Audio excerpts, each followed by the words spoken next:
बहुत समय पहले की बात है। असम के एक छोटे से गांव में एक मछुआरा रहता था। एक दिन एक रात बहुत तेज बारिश हो रही थी और जब भी बारिश रुकती है तो दलदल और तालाबों में मछलियां पकड़ने का सबसे सही मौका होता है। वो मछुआरा बारिश रुकने का इंतजार कर रहा था और जैसे ही बारिश रुकी वो अपनी बांस की टोकरी लेकर निकल पड़ा। जंगल के बीच से गुजरते हुए उसे एक सुनसान तालाब मिला।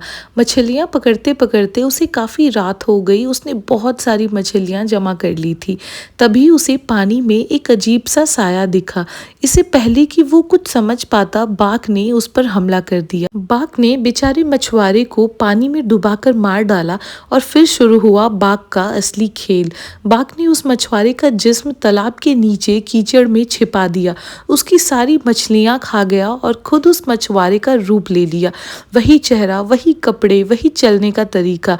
बाघ बिल्कुल उस मछुआरे जैसा दिख रहा था। वो टोकरी लेकर उसके घर पहुंचा। घर पर मछुआरे की पत्नी इंतजार कर रही थी।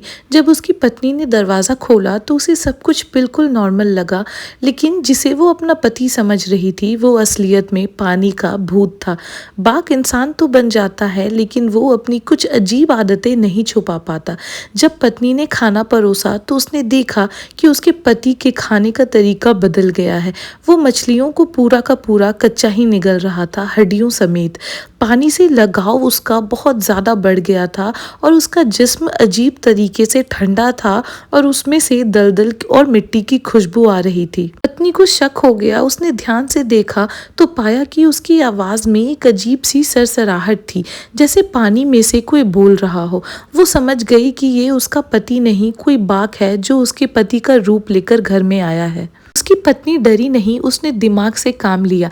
असम के फोकलोर में माना जाता है कि बाघ तब तक ही शक्तिशाली है जब तक उसकी वो जादुई थैली, जिसे सीयल कहते हैं, वो सुरक्षित हो, या जब तक उसे डंडे या धारदार हथियार से डराया न जाए। उसने चुपके से गांव के बड़ों और शिकारियों को इशारा कर दिया। सबने मिलकर उस बाघ को घेर लिया। जैसे ही उसे बांस के डंडे और हथियारों से डराकर काबू में किया गया, वो अपनी असली डरावनी शक्ल में आ गया और रहम की भीख मांगने लगा। गांव वालों ने उसे मजबूर किया कि वो बताए उसने असली मछुआरे को कहाँ छुपाया है। बाघ उन्हें उस तालाब तक ले गया। वहां मछुआरे की जान तो जा चुकी थी, लेकिन गांव वालों ने बाघ को हमेशा के लिए उस इलाके से भगा दिया या उसे तबाह कर दिया। असम में आज भी जब लोग रात को मछली पकड़ने जाते हैं तो वो अकेले नहीं जाते। अलग अलग स्टेट की ऐसी और कहानियों के लिए मुझे जरूर फॉलो करें।